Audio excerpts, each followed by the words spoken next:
It was on a day not unlike this one. It was cold, it was windy, and it was the beginning. It was the beginning of the Great Crusade. D-Day, June 6, 1944, the Allied invasion of Europe. Dwight David Eisenhower, Supreme Allied Commander and an NRA member, commanded troops from 14 nations, and his job and their job was to bring about the destruction of the Nazi war machine. And it was at places like this, Utah Beach, at Bloody Omaha, at Sword and Gold Beaches, and at Juneau, that Allied assault troops came ashore and engaged in combat with the enemy. June 6, 1944 was the beginning of the end for Nazi Germany.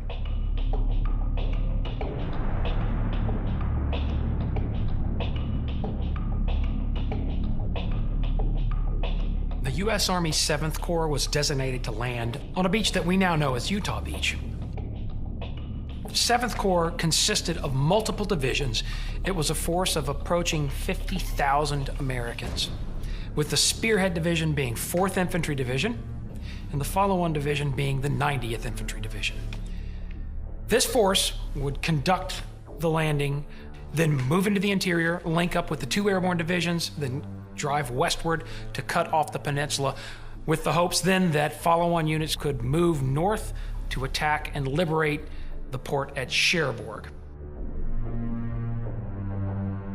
The U.S. Army 7th Corps landings on Utah Beach undergo some pretty dynamic and interesting complications in action on June 6th. It all starts when the landings begin at the wrong place. Utah Beach is an example of the fog of war, the friction of war, not necessarily affecting the outcome. All the logistics and planning had been predicated on landing at a specific spot. But with the 4th Division coming ashore where they did, they encountered less resistance, and the men and tanks of the 4th and of the 70th Tank Battalion were able to get inland more quickly, which made a huge difference for the men defending places like Lafayette and, of course, Saint-Mère-Église.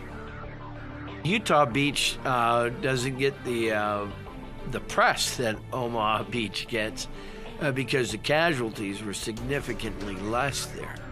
The U.S. 4th Division came ashore there, but they were supported in depth with the 82nd and the 101st Airborne Divisions, which had landed there earlier in the morning.